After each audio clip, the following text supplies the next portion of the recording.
Hello guys, welcome to let's crack it polity special class one.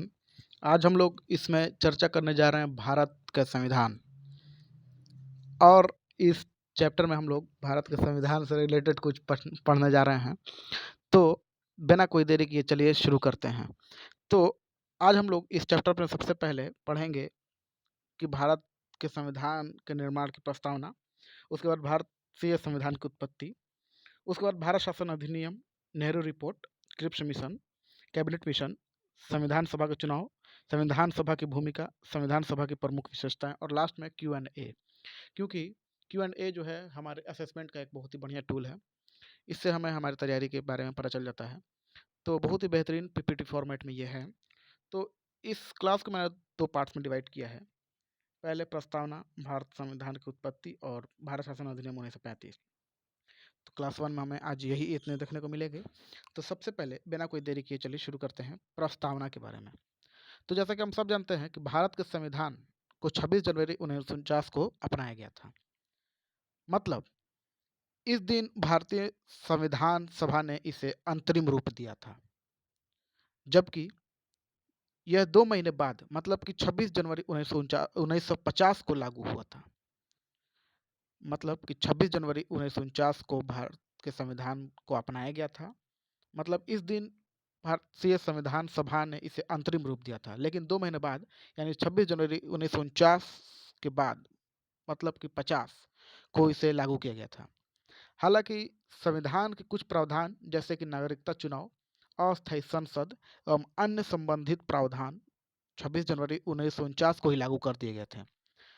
2 महीने बाद मतलब कि 26 जनवरी 1950 को इसे लागू किया गया, क्योंकि 26 जनवरी 1930 को हमें मूल आज़ादी मिली थी।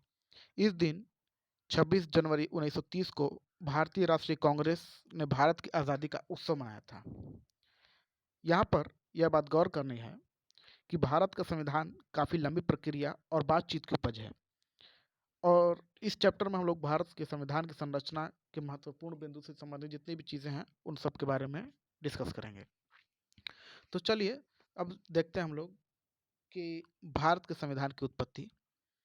तो भारत का जो संविधान है इसमें नागरिकों के लोकतांत्रिक अधिकार के प्रावधान मौजूद हैं। और ये प्रावधान उनको भी दिए गए हैं जो भारत के नागरिक नहीं हैं। और इन अधिकारों की पूर्ति के लिए विधायी संस्थाएं मौजूद हैं, जिसमें हम लोग भारतीय संसद है, ये एक विधायी संस्था के रूप में है। भारतीय संविधान के निर्माण में लोकतांत्रिक संस्थाओं की उत्पत्ति जो है एवं अधिकार संविधान सभा के गठन से पूर्व ही शुरू हो गई थी। लेकिन यहाँ पर हम लोग को ये बात जानना जरूरी है कि लोकतांत्रिक मूल्य एवं लोकतांत्रिक संस्थाएं औपनिवेशिक काल में मौजूद थी और उनका मकसद सिर्फ और सिर्फ औपनिवेशिक हितों को पूरा करना था, जबकि संविधान सभा द्वारा किए गए प्रावधान उनके विपरीत थे। हालांकि भारतीय संविधान दिसंबर 1947 से लेकर 26 नवंबर 1949 के बीच विचार विमर्श की उपज है। यहाँ पर पीपीटी फॉर्मेट में 26 नवंबर 1947 लिखा हुआ है, वो 47 ना होकर के 1949 होगा। 9 दिसंबर 1947 से लेकर के 26 नवंबर 1949। तब आगे हम लोग देखते हैं भारत शासन अधिनियम 1935 एवं इसके अन्य अधिनियम। तो ईस्ट इंडिया कंपनी से ब्रिटिश शासन को सत्ता हस्तांतरण के पश्चात ब्रिटिश संसद भारत के मामलों में व्यवधान में लिप्त हो गई थी। उस उद्देश्य को पूरा करने के लिए 1885 से 1935 तक औपनिवेशिक शासन के द्वारा कई प्रकार के शासन अधिनियम लागू किए गए थे। भारत सरकार अधिनियम 1935 जो है इसी अधिनियम में से एक महत्वपूर्ण अधिनियम है, जो कि अभी भी हमारे भारतीय संविधान में मौजूद है। तो सबसे पहले हम लोग देखेंगे जो हमारे भारत का जो 1857 का जो युद्ध हुआ था, उसके बाद सबसे पहले ब्रिटिश सरकार ने 1858 का भारत सरकार अधिनियम लाया था। इस अधिनियम में एक तरीके से हम लोग बात करें तो इस अधिनियम के द्वारा हमें भारत में शासन के दो प्रकार का ढांचा सामने आया था। एक है केंद्रीकृत ढांचा और दूसरा है विकेंद्रीकृत ढांचा। और ये केंद्रीकृत ढांचा क्या है और विकेंद्रीकृत ढांचा क्या है, इसके बारे में अभी हम लोग चर्चा करने जा रहे हैं। तो सबसे पहले 1857 के युद्ध के बाद गवर्नर जनरल को वायसराय कहा जाने लगा था, ये हम सब जानते हैं। अब ये केंद्रीकृत ढांचा और विकेंद्रीकृत ढांचा क्या है, इसके बारे में हम लोग चर्चा करते हैं। तो केंद्रीकृत ढांचा ये उस जगह पर लागू किया गया जहां पर ब्रिटिश सरकार का डायरेक्ट नियंत्रण था, जहाँ पर ब्रिटिश गवर्नमेंट डायरेक्ट रूल करती थी। और ये क्षेत्र थे जहाँ पर भी ब्रिटिश गवर्नमेंट का डायरेक्ट रूल था, ये क्षेत्र ब्रिटिश इंडिया प्रांत के रूप में जाने जाते थे। इनको हम लोग ब्रिटिश इंडिया कहा जाता था, जहाँ पर ब्रिटिश का डायरेक्ट रूल था। जबकि विकेंद्रीकृत ढांचा वहाँ लागू किया गया था जहाँ पर ब्रिटिश जो राजशाही है उनका कोई सीधा नियंत्रण नहीं था, डायरेक्ट उनका कोई हस्तक्षेप नहीं था, और वे भारतीय राजाओं के अधीन में थे। ये जो राज्य थे इनको शाही राज्य या देशी रियासत के नाम से हम लोग जानते हैं। मतलब कि केंद्रीकृत ढांचा जहाँ पर ब्रिटिश गवर्नमेंट का डायरेक्ट रूल था, जबकि विकेंद्रीकृत ढांचा जहाँ पर ब्रिटिश गवर्नमेंट का डायरेक्ट रूल ना होकर के भारतीय राजाओं के अंडर में था, जिसको हम लोग राजशाही का, जहाँ पर कोई अधिक उतना कोई डायरेक्ट रूल नहीं था, और इनको हम लोग देसी रियासत या शाही राज्य कहते थे। और ब्रिटिश सरकार जो भी उसके अंडर में थी, तो उसमें सबसे पहले जो थी केंद्रीकृत ढांचा के अंतर्गत हम लोग देख रहे हैं कि सभी प्रकार की जो शक्तियां थी भारत के राज्य सचिव के पास थी। इसका सीधा नियंत्रण ब्रिटिश राज्य के पास था। ब्रिटिश राज्य के पास जो था नियंत्रण था डायरेक्ट, भारतीय सचिव जो थे वहाँ पर ब्रिटिश संसद में सबसे ऊपर था, और उसकी सहायता के लिए 15 सदस्यीय समिति बनाई गई थी, मंत्रिमंडल। और उस समय जो थी कार्यपालिका, विधायिका और न्यायपालिका अलग नहीं थी, सभी एक ही में निहित थी।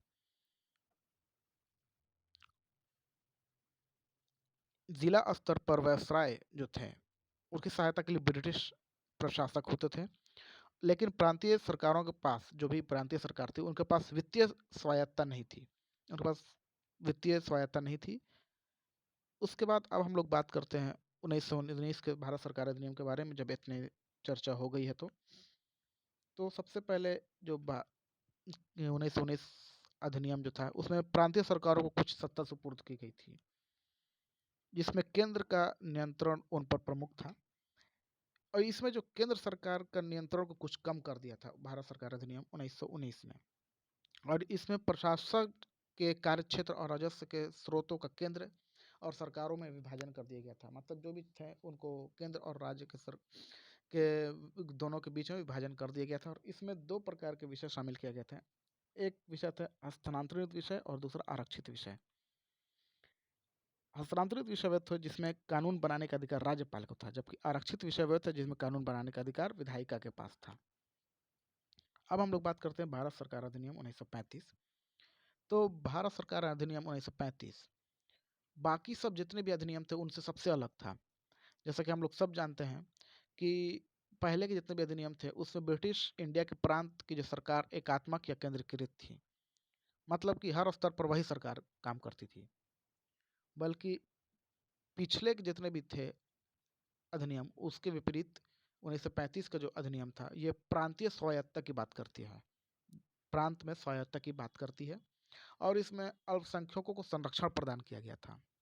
इस अधिनियम के कुछ महत्वपूर्ण बातें जो कि आप लोग देख सकते हैं, इसमें संघ एवं प्रांतों के बीच 3 सूचियों में हम लोग बंटवारा कर दिया गया था। उसमें इसमें केंद्र सूची, राज्य सूची और समवर्ती सूची सबसे पहली बार अस्तित्व में आई थी।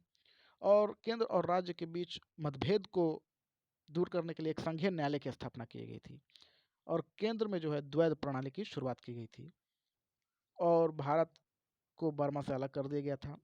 रिजर्व बैंक की स्थापना की गई थी। और पंडित नेहरू के अनुसार यह अधिनियम एक ऐसा इंजन था जिसके चारों ओर ब्रेक थे। ये एग्जाम में बहुत ही इम्पोर्टेंट है कि कौन ऐसा अधिनियम है जिसके का पंडित नेहरू ने कहा था कि एक ऐसा इंजन है जिसके चारों ओर ब्रेक्स थे। और एक अनादरित चेक के नाम से भी एक आता है, जो कि ये नहीं है, वो आगे चल के आप लोगों को पता चलेगा, लेकिन ये एक इम्पोर्टेंट कोट है कि किस अधिनियम को पंडित नेहरू ने कहा था कि एक ऐसा इंजन है कि जिसके चारों ओर ब्रेक्स थे। तो आगे अब हम लोग देखते हैं, लेकिन इतनी चीज़ें हम लोगों को समझ में आई, ये बहुत ज़रूरी चीज़ों में से एक है। तब आगे का वीडियो जो है नेक्स्ट क्लास में हम लोग करेंगे, क्योंकि ज़्यादा पढ़ने पर हमें चीज़ों को याद करने में बहुत ही दिक्कत होती है। तो thank you for watching and don't forget to like, share and subscribe.